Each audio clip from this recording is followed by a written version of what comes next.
when you have Krishna present to guide you through the Gita, all you need to do is follow him. Remember that Krishna is already there. Don't imagine, don't speculate. The Gita is an instruction to be followed. The Gita is a song to be loved.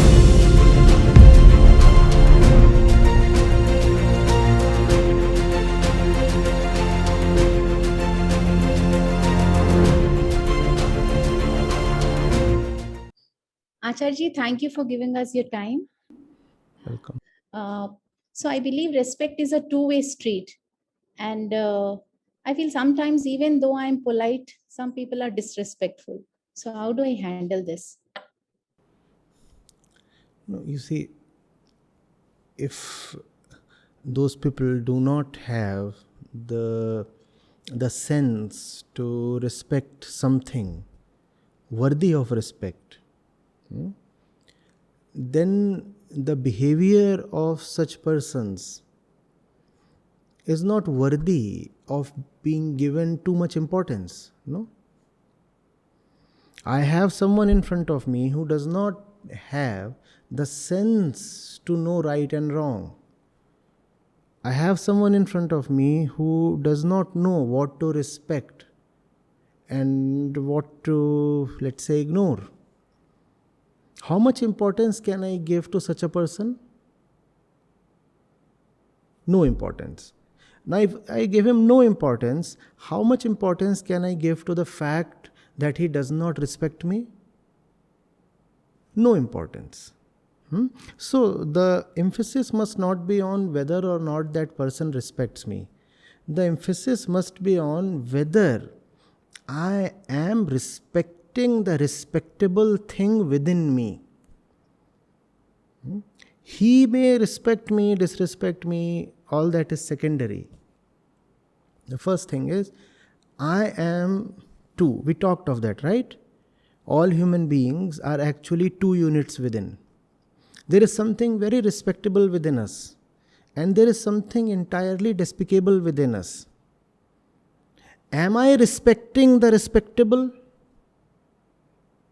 Or have I accorded a very high position to the thing within me that merits little respect?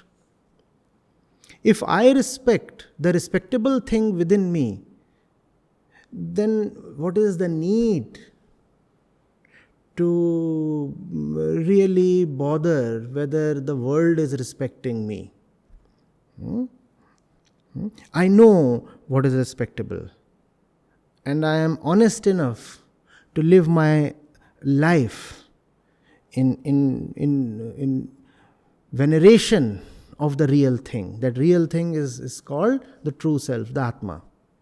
I am respecting it. And after that, if she does not offer me respect, then she is a fool. At most, I can have some compassion for her. But for sure, I will not allow her to hurt me. She has no faculty of judgment. I may decide to reach out and help her out of compassion. That is one thing. But I cannot say, oh, this fellow did not respect me and I am feeling so betrayed. You might be a wonderful person,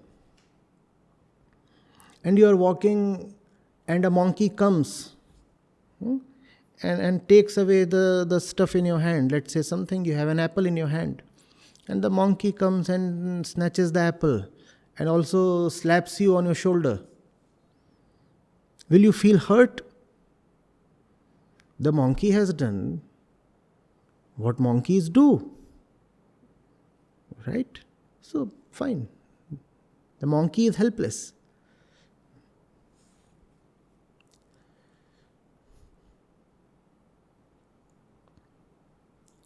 Thank you, Acharya. Thank you. Could I ask another question, please? Please.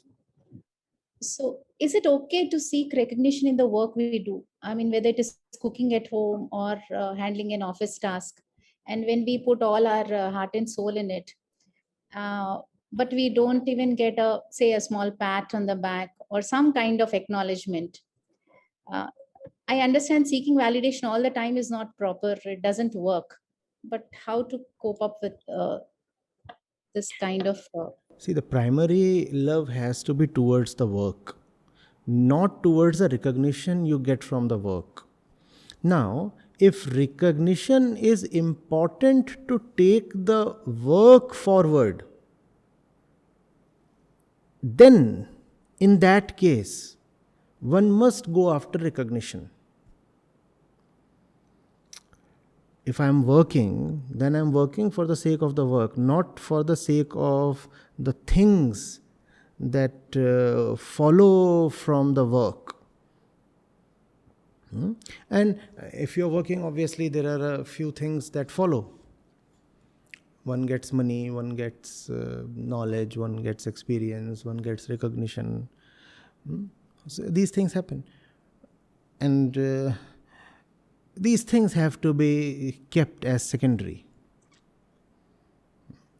The primary relationship has to be with the work itself. Do I love my work? Is my work worth doing? Am I working for the right cause? And then it sometimes happens in many kinds of activities, depending on the nature of the work, that recognition itself is a part of the work. If you do not get recognized, sometimes it may so happen that the work may start getting hindered. In that condition, seeking recognition is not a problem. Because now you are not seeking recognition as a separate entity. You are seeking recognition so as to offer that recognition to the work itself. You are seeking recognition as a resource to be used towards the work itself. Now it's fine. Otherwise, you see, the urge to be recognized or felicitated or be known, think about it, might tell of some kind of dissatisfaction with the work itself.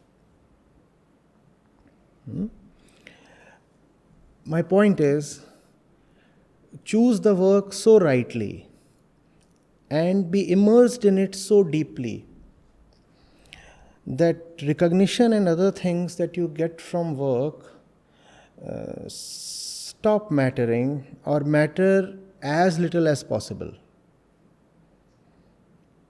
Then if recognition comes, let it be like a surprise. Right? Recognizing me? For what? You're calling me great? For what? I'm just doing what I love to do. Maybe that is greatness, fine. If that is greatness, then I'll accept the respect and the garlands and the stage, whatever you are offering me. But I'll still maintain that I did not work to be garlanded. Right? It is great to work and not be garlanded. And it's very scary if you are garlanded and you do not know where is the work that led to all this. Right? Unfortunately, that's the thing so many people dream of. To be recognized, to become famous, without having an intimate relationship with the work they are doing. So they want to do as little as possible and be recognized as much as possible. We obviously are to avoid that. It's something that gets very little attention. We take work as a means towards something else. We want to run a family, we want to have a career, and towards that end we say we are working. I would like to put it very strongly here that your relationship with your work is your foremost relationship in life. That's the one deep love affair each of us needs to have, love towards work. And if that intimate relationship we do not have, then life becomes very tedious.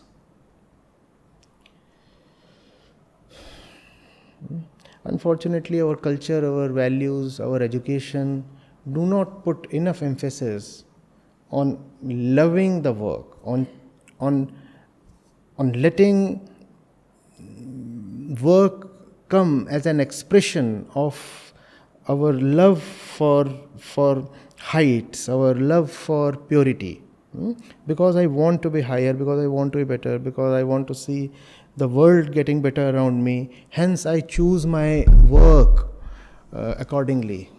That's the way the choice has to be made.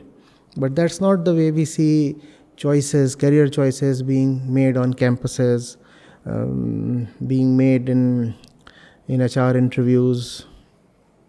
That's not the way it is happening, and that partly explains why, as a society, we are what we are.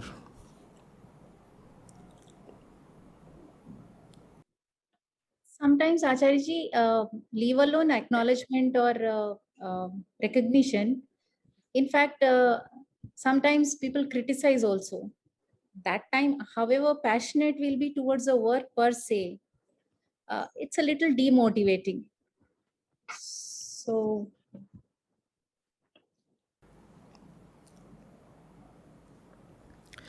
You see, there is something called noise. And that's there in every system, right? Now, there is something called objective noise and subjective noise. Objective noise is when there is something in the object you are attending to. Subjective noise is when you choose to concentrate on the noise rather than the music. Right? Objective noise you will always have very little control over. Subjective noise is within your control. Are you getting it? You know, around 10 years back, it was with a very basic kind of phone camera that my sessions were recorded. And there was no separate audio equipment with which to record the sound. Those primitive kinds of phones, they would record both the video and the audio. And they were then put on social media, particularly YouTube. The channel started in 2011. In 2015, I had my first visitor from abroad. So he came specifically to India to meet me. And one of the first things I asked him was, but the videos have so much noise. And there used to be a blog, and the blog would be the transcript of the videos. And I would say the transcripts are so imperfect, all because they have been done by volunteers, mostly by student volunteers, so they contain too many impurities. So I asked him, the videos have so much noise. Nothing is technically correct about those videos.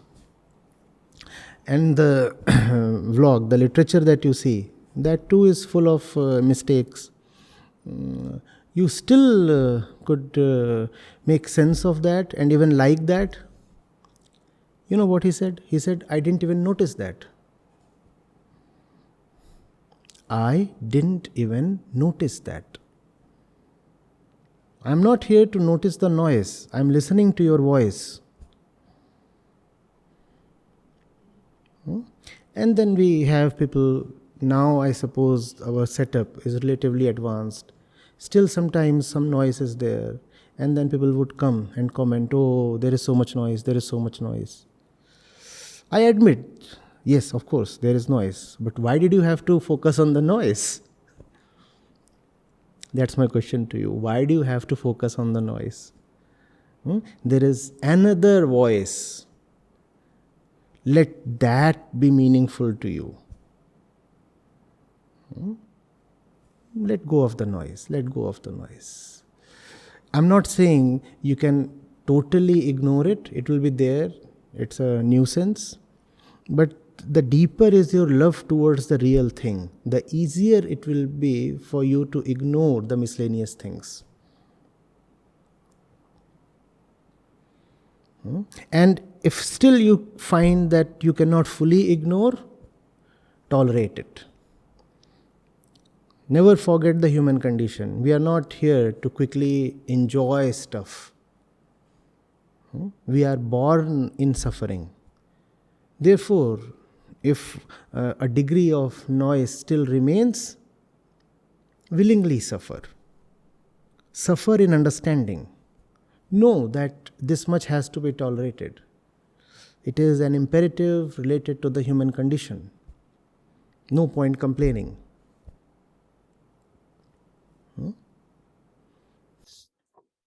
Got my answer. Thank you so much. Thank you.